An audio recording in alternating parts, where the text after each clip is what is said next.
What if I told you that the best way to get better in-game is actually not in-game at all? Today we're talking about how your physical health directly impacts your in-game performance. And I'm also sharing some practical tips that I have implemented to improve my gameplay so that you can hopefully benefit from them too. As a disclaimer, I am obviously not a medical professional, so please take all of my advice with a grain of salt. And of course, before implementing any of these, if you are nervous about it, just reach out to your healthcare provider before making any changes. Let's start with sleep, which is the foundation of high-level performance, whether it's in-game or even lifting weights.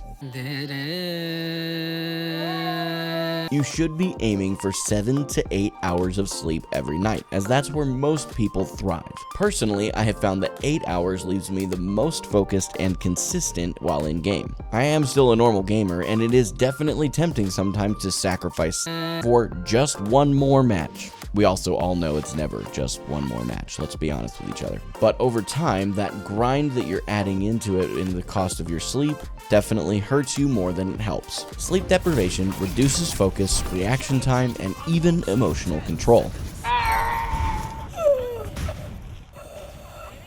That last one, especially if you're prone to tilting, is a big one. Without adequate sleep, you will find yourself more tilt-prone during high-pressure moments. Most of the inconsistency we all struggle with during our gameplay is rooted in the inability to stay focused.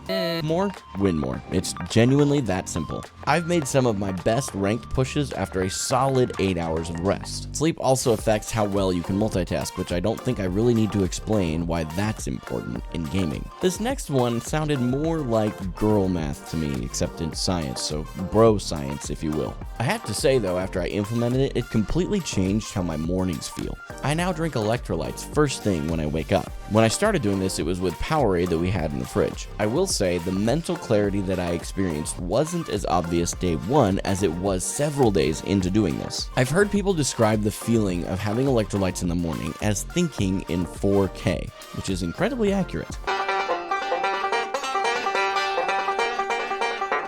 It heavily reduced my dependency on early caffeine in the mornings. I usually go hours now before I feel like I need the pick-me-up that caffeine provides. This has stayed true even with tough nights with my baby boy. Better than Powerade and the like, however, is Freshen Up Hydration. If you want to help support my content, use the code HOPE at checkout for 20% off your order. That code works for both their hydration and energy lines and helps fund the midnight diaper runs. In the mornings that I skip electrolytes, I feel incredibly groggy even after the effects of caffeine. Your brain, after all, does run on electrical impulses. Hydration and minerals help that process function efficiently. Think of it like updating your game before your ranked session. For the next tip, most of us are using caffeine to survive, but there's a smarter way to use it. The ideal time for caffeine is about 2 hours after you wake up. That's roughly when your natural cortisol finishes its initial dip after you've woken up, making caffeine more effective. I now hydrate first with 24 ounces of water and those electrolytes I mentioned earlier, and then wait. After 2 hours, I drink my caffeine and it hits better. I also stop drinking caffeine 12 hours before I'm meant to go to bed. That minimizes the sleep disruption that can happen because of caffeine's long half-life. No more afternoon crashes or jittery aim sessions for me. Caffeine is a tool after all, and definitely shouldn't be the life support system that it is for many of us. Using caffeine more strategically improved both my gameplay and my ability to recover between sessions. There's nothing wrong with still enjoying your favorite energy drink as long as you time it well throughout your day. You should also make sure that your favorite energy drink is Freshen Up Energy using code HOPE at checkout for 20% off your order in case you haven't figured that out yet. Hydration is criminally underrated when it comes to gaming performance. Even a small amount of dehydration affects cognition and muscle function. Personally, I shoot for about half my body weight in water every single day. That means for me, currently sitting about 230 pounds, I shoot for about 115 ounces of water every day. In order to stay on top of this and keep myself at a steady water intake, I use phone reminders that go off every 3 hours to make sure I have finished another 24 ounces at least. This keeps me consistent without obsessing over every sip of water.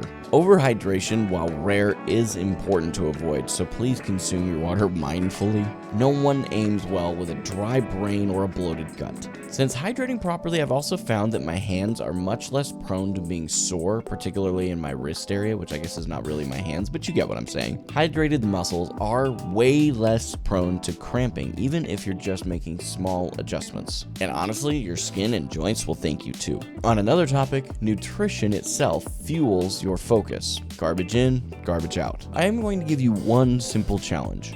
Track your calories for the next 2 weeks. I think you'll be about as surprised as I was. I was consuming an average of 4,000 plus calories a day before I made a change.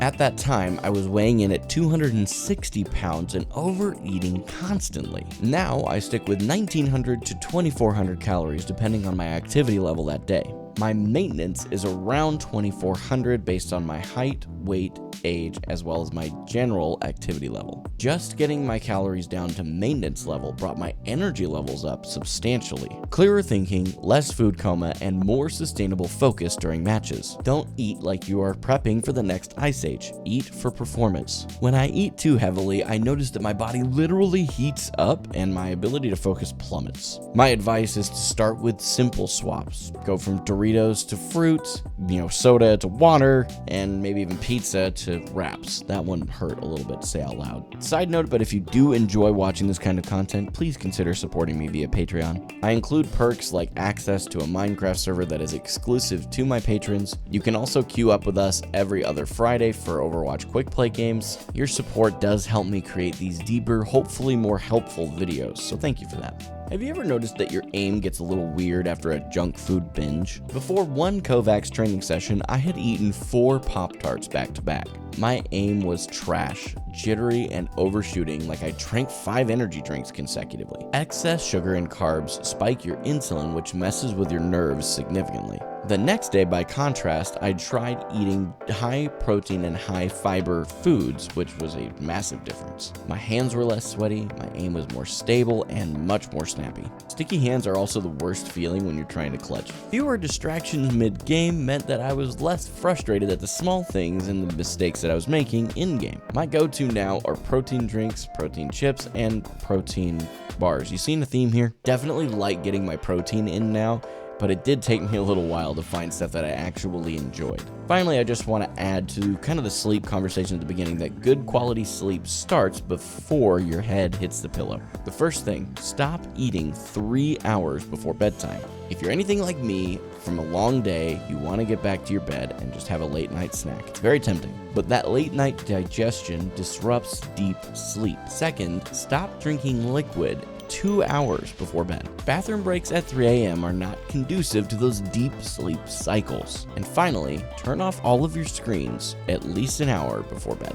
Blue light confuses your brain into thinking it's daytime. Even dimmed or night mode screens can stop melatonin production. When I follow those 3 principles really well, I sleep like a champ. And like I said earlier, sleep affects your aim, especially more than your sensitivity settings ever will. You don't want your last thought before you go to bed to be the fact that you just got rolled in a game. Instead, wind down with a book, journaling, or even just basic stuff like taking some deep breaths. Creating a bedtime routine definitely helps your body get into the sleep mode much faster. If you've got your own health hacks for better gameplay, drop them in the comments below. And make sure you like the ones that help you. Let's build a solid resource together. And if you want to see how 28 days of aim training increased my performance in game, you'll want to check out this video right here.